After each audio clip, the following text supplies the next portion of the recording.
Hello friends, कैसे हैं आप सब।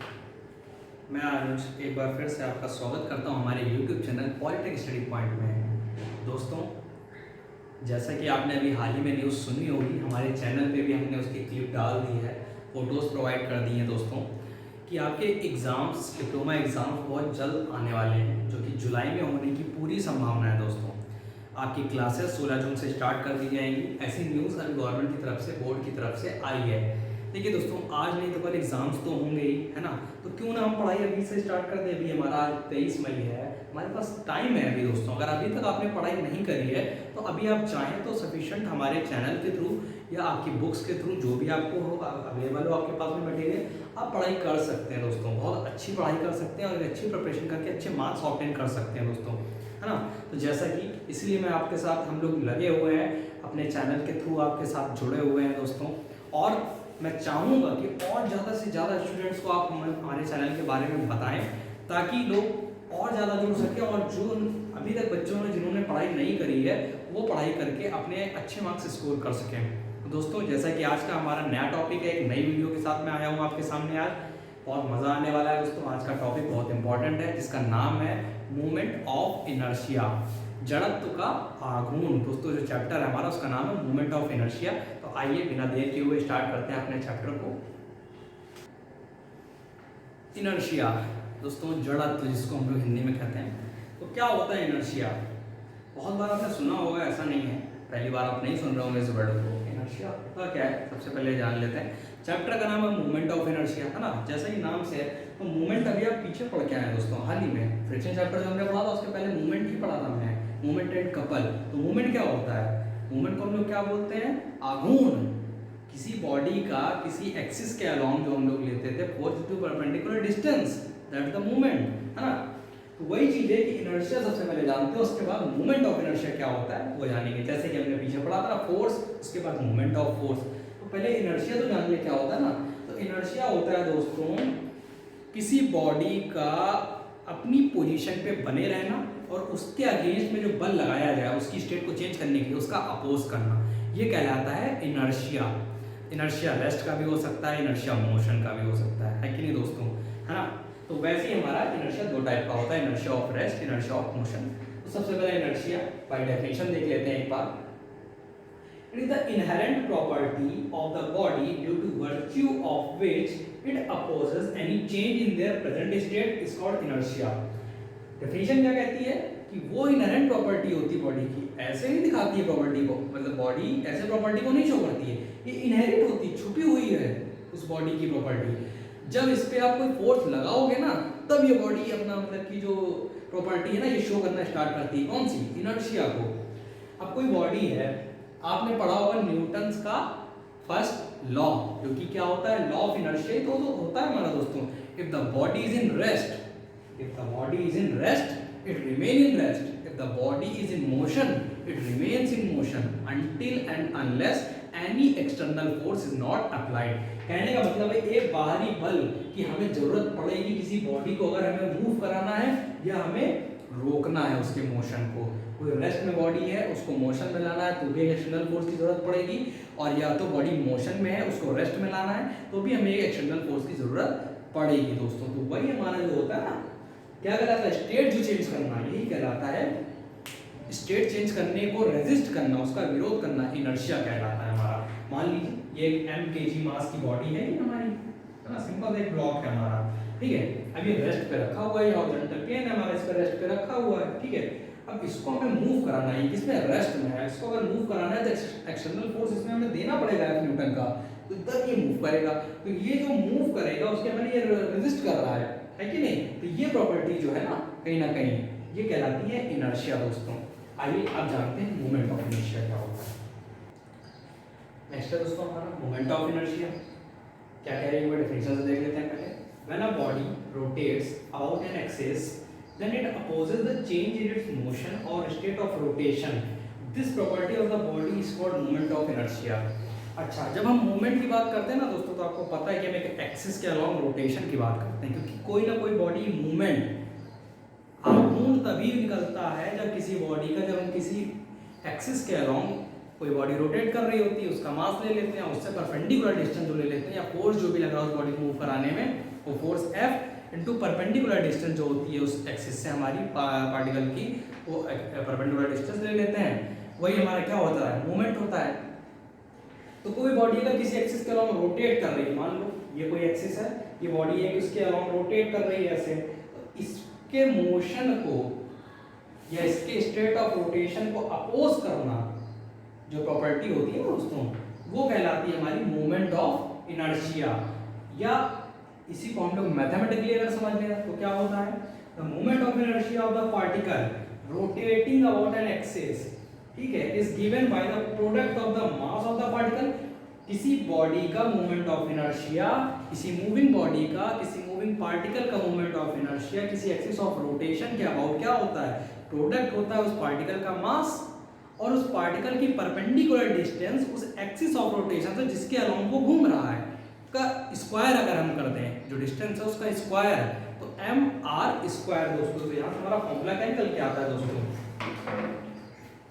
I इज इक्वल टू, मान लीजिए हमारा ये कोई एक भी ऐसी बॉडी है, इरेगुलर बॉडी है, ठीक है, ये हमारी मान लो एक्सिस ऑफ रोटेशन है, ठीक है, यहाँ से एक पार्टिकल ये m1 प्रेजेंट है, ये कोई दूसरा पार्टिकल m2 प्रेजेंट है मान लो, ठीक है, ये m3 है,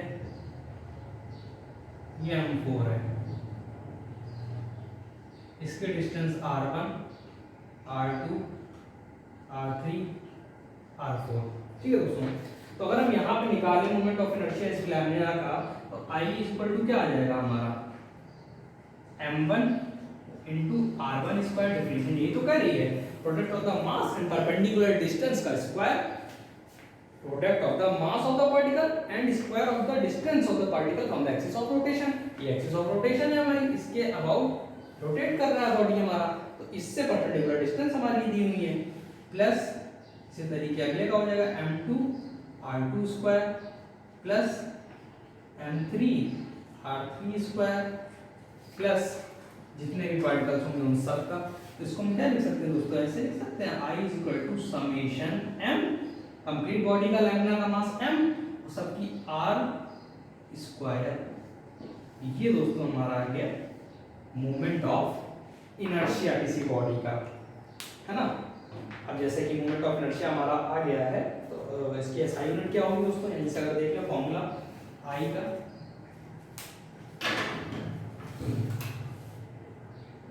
I इज इक्वल टू, भाई मास है तो kg और r है डिस्टेंस है मीटर, तो kg मीटर स्क्वायर, तो यूनिट हो जाएगी SI यूनिट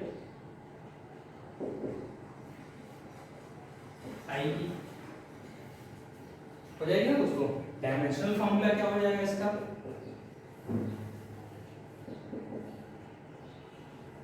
डायमेंशनल फॉर्मूला तो क्या हो जाएगा दोस्तों, मास है तो m l स्क्वायर हो जाएगा। ये चीजें कि इतना जो हमारा ये था, ये किसके बारे में था, मोमेंट ऑफ इनर्शिया के बारे में हमने जाना, ठीक है। अच्छा, कंफ्यूजन बहुत होता है लोगों की, inertia moment of inertia same ही चीज तो है, नहीं सेम नहीं होता दोस्तों, यही तो आपको पहचानना है। आइए मैं बताता हूँ मेन डिफरेंस क्या होता है इनर्शिया की जब हम बात करते हैं और मोमेंट ऑफ इनर्शिया की। सबसे बड़ा डिफरेंस तो दोस्तों यही है हमारा कि जैसे मैं आपको बता रहा था दोस्तों कि इनर्शिया और मोमेंट ऑफ इनर्शिया में क्या डिफरेंस होता है। तो हमारा इनर्शिया होता है ना बॉडी का, वो डिपेंड करता है सिर्फ मास पे कि बॉडी का मास कितना है हमारा। जितना ज़्यादा देखिए मास जितना ज़्यादा होगा उतना ज़्यादा फोर्स लगाना पड़ेगा, तो उतना ज़्यादा इनर्शिया होगा उस बॉडी का, ठीक है ना, क्योंकि बॉडी को मूव कराने के लिए उतना फोर्स हमें चाहिए होगा, और जितना कम मास होगा उतना कम इनर्शिया होगा। लेकिन मोमेंट ऑफ इनर्शिया किसका ज़्यादा होगा, वो किस पर डिपेंड करेगा, वो डिपेंड करता है बॉडी के मास के डिस्ट्रीब्यूशन पर डिपेंड करता है। मान लीजिए कोई बॉडी है, मास सेम है, ठीक है, दो बॉडी है मान लीजिए, जैसे एग्जांपल यहाँ पे लिया गया है, एक बी है मान लीजिए ए पे, ठीक है, सेम मास है दोनों के, पर देखिए यहाँ पे क्या है कि पूरा जो लोड है, जो वेट है, इसका मास है, तो यूनिफॉर्मली डिस्ट्रीब्यूट है पूरा इक्वल, यहाँ पे भी सेम है, ये सब जगह पे मास को इक्वली डिस्ट्रीब्यूट कर दिया, कहीं भी कम ज़्यादा नहीं है। तो देखो मोमेंट ऑफ इनर्शिया यहाँ पे अगर निकालोगे तो क्या आएगा, एक कांस्टेंट वैल्यू मिलेगी। लेकिन अगर हम यही सेकंड केस देखें एक्सिस ऑफ रोटेशन सेम है, ठीक है। और यहाँ पे देखो तो मास क्या है, बीच में मास थोड़ा सा ज्यादा कंसंट्रेटेड है, फिर इधर कम है, फिर बीच में इधर ज्यादा है, इधर कम है। तो इस तरीके से मास क्या है, डिस्ट्रीब्यूट है, यहाँ पे अनइक्वल डिस्ट्रीब्यूशन है मास का। और हाँ, डिपेंड ये करता है दोस्तों, मास तो अनइक्वली डिस्ट्रीब्यूट है यहाँ पे, लेकिन मास तो सेम है। तो डिपेंड किस चीज पे कर रहा है, डिपेंड कर रहा है उसकी आर पे दोस्तों, परपेंडिकुलर डिस्टेंस भी तो देखिए ना। अब डिस्टेंस का स्क्वायर होता है मास के साथ में, फॉर्मूला जो होता है दोस्तों हमारा I = mr स्क्वायर होता है। मास तो मान लीजिए सेम है, इसका पार्टिकल का मास कुछ और होगा, इसका भी सेम ही होगा, लेकिन एक्सिस ऑफ रोटेशन से इसकी डिस्टेंस, इसकी डिस्टेंस, इसकी डिस्टेंस, इसकी डिस्टेंस, सभी डिस्टेंस अलग अलग है ना दोस्तों। तो जब डिस्टेंस बढ़ती जा रही है हमारी कहीं ना कहीं, तो देखिए क्या होगा कि इसका स्क्वायर भी बढ़ता ही जाएगा, तो वैल्यू बढ़ के मिलेगी। यहाँ पे क्या है, सभी कोई भी ले लो इक्वली डिस्ट्रीब्यूट है, ये लो सब, ये सब पूरा मास यहाँ पे रिम पे है, इसकी रिम पे है कंप्लीट मास हमारा। तो क्या है, आर की वैल्यू तो कांस्टेंट है सभी के लिए, क्या इतना भी निकालो कांस्टेंट वैल्यू मिलेगी। लेकिन यहाँ पे क्या है, अनइक्वल डिस्ट्रीब्यूशन है, कहीं ना कहीं मास हमारा अनइक्वली डिस्ट्रीब्यूट है, कहीं ज्यादा है कहीं कम है, तो इसकी वजह से मोमेंट ऑफ इनर्शिया मिलेगा दोस्तों, हमें वो ज्यादा मिलेगा। तो कहने का मतलब क्या है कि moment of inertia depends upon the distribution of the mass of the particle about the axis of rotation. जिस एक्सिस के अबाउट बॉडी मूवमेंट कर रही है हमारी, बॉडी हमारी रोटेट कर रही है, उस एक्सिस के अबाउट हमारा जो मास है वो किस तरीके से डिस्ट्रीब्यूट है, उस पर डिपेंड करता है हमारा मोमेंट ऑफ इनर्शिया दोस्तों। ये था देखिए डिफरेंस दोनों में। नेक्स्ट है दोस्तों हमारा रेडियस ऑफ गायरेशन, इसको हम लोग हिंदी में परिवहन त्रिज्या कहते हैं। दोस्तों क्या होती है रेडियस ऑफ गायरेशन हमारी, आइए देख लेते हैं डेफिनेशन से एक बार, फिर मैं उसके बाद एक्सप्लेन कर दूंगा। Radius of gyration of a body about an axis is defined as the radial distance of a point. ठीक है, about the axis of rotation, radial distance of a point about the axis of rotation at which if whole mass of the body is assumed to be concentrated, its moment of inertia about the given axis would be same as with its actual distribution of mass. कहने का मतलब है कोई body है, ठीक है, ये मान लीजिए एक्सिस ऑफ रोटेशन गई हुई है हमारी, इस एक्सिस के अलोंग घूम रही है, तो वो रेडियल डिस्टेंस जहां पे अगर हम ये मान लें कि एक्सिस ऑफ रोटेशन से वो रेडियल डिस्टेंस मान लिया हमने, यहाँ पे बॉडी का कंप्लीट मास mkg सिचुएटेड है यहाँ पे, ठीक है, तो ये डिस्टेंस हो गई हमारी k। तो अगर इसका हम मोमेंट ऑफ इनर्शिया निकालेंगे दोस्तों तो क्या आ जाएगा, I = ma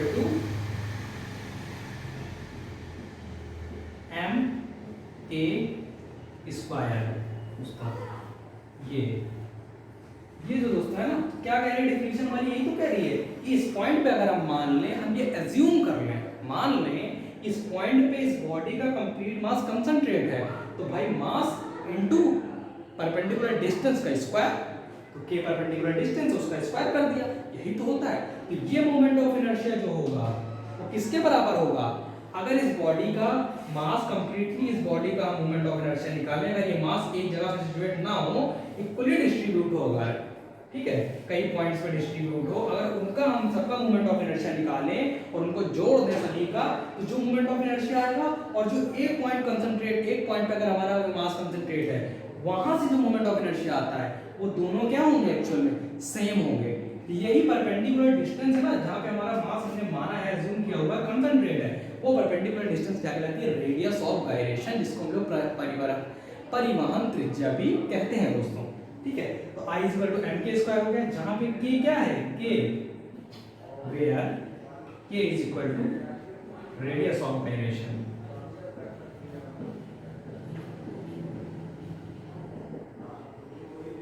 ठीक है ना दोस्तों, यहां से अगर फॉर्मूला निकालोगे k = क्या आ जाएगा, √I/m,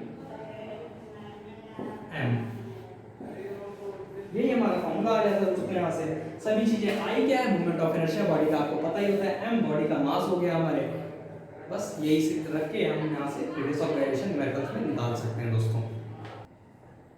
रेडियस ऑफ गायरेशन को देख लिया हमने दोस्तों, उसके बाद हमारा जो है area of moment of inertia, जिसको हम लोग पोलर मोमेंट ऑफ इनर्शिया भी कहते हैं दोस्तों, या इसी को हम लोग सेकंड मोमेंट ऑफ इनर्शिया भी, या सेकंड मोमेंट ऑफ एरिया भी कहते हैं। तो दोस्तों क्या होता है जैसे कि अभी हम लोग बात कर रहे थे मोमेंट ऑफ इनर्शिया की, तो मास की बात कर रहे थे, अगर एरिया मोमेंट ऑफ इनर्शिया की बात करेंगे तो एरिया की बात कर लेंगे। वहां पे क्या होता था m r स्क्वायर, तो यहाँ पे a एरिया हो जाएगा, उसके बाद परपेंडिकुलर डिस्टेंस उसकी ले लेते हैं एक्सिस से, जिस एक्सिस के अबाउट वो रोटेट कर रहा है ना। तो it is defined as the sum of the second moment of area, sum of the second moment of area. Second moment लेना है, केवल एक बार मोमेंट लेंगे, उसके बाद उसका फिर से मोमेंट लेंगे, इसीलिए इसको दोस्तों मोमेंट ऑफ इनर्शिया भी कहते हैं इसको दोस्तों। सर कई सारे नाम हैं, इसको हम लोग कहते हैं मोमेंट ऑफ इनर्शिया, इसका ये भी नाम है दोस्तों। क्यों? इसमें क्योंकि डबल दो टाइम मोमेंट लिया जाता है, ठीक है ना।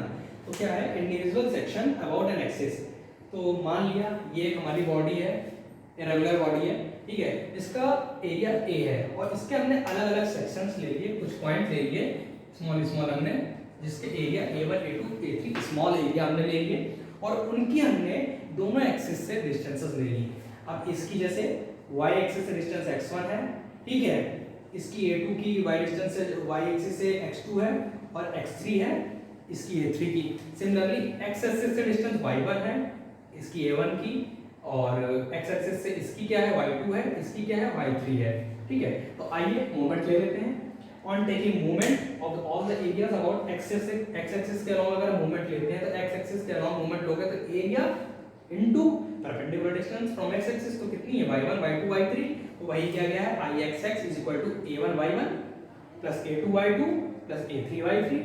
अब कह रहा है इसके बाद एक बार सेकंड मूवमेंट लेंगे इसका, तभी तो उसका नाम पड़ा मूवमेंट ऑफ इनर्शिया। ये तो हमारा सिर्फ मूवमेंट ऑफ इनर्शिया आया ना अभी दोस्तों, ये उस लैमिना का मूवमेंट ऑफ इनर्शिया हो गया। अगर हम इसका लेते हैं similarly taking movement of area again, movement of area अगर हम अगेन ले लेते हैं तभी तो कहलाएगा सेकंड मूवमेंट ऑफ एरिया। तो I एक्सिस फिर से परपेंडिकुलर डिस्टेंस से मल्टीप्लाई कर देंगे भाई, तो A1 y1 into y1 तो y1 स्क्वायर हो गया, A2 y2 into y2 तो y2 स्क्वायर हो गया, A3 y3 into y3 तो y3 स्क्वायर हो गया। या इसी को अगर हम लोग लिखना चाहें तो क्या लिख सकते हैं Ix समेशन। अब ये सभी एरियाज को मिला के तो कैपिटल ए बना हुआ है हमारा कंप्लीट एरिया, ये हमने तो स्मॉल सेक्शन में डिवाइड कर लिया था सिर्फ उसको, तो कैपिटल ए वाई स्क्वायर लिख सकते हैं। तो दोस्तों ये था हमारा सेकंड मोमेंट ऑफ इनर्शिया या एरिया मोमेंट ऑफ इनर्शिया, इसी को दोस्तों हम लोग कहते हैं। इसकी एसआई यूनिट क्या होती है हमारी mm की पावर 4, क्योंकि एरिया mm स्क्वायर, ये डिस्टेंस है या जो भी मीटर में है mm में है, जिस भी यूनिट में है, सीजीएस में है, एमकेएस में है, तो मीटर स्क्वायर या सेंटीमीटर स्क्वायर या mm स्क्वायर और इनटू मीटर स्क्वायर, तो mm की पावर 4 हो गया दोस्तों। तो ये था हमारा moment of inertia of the area या सेकंड मोमेंट ऑफ इनर्शिया इसको हम लोग कहते हैं।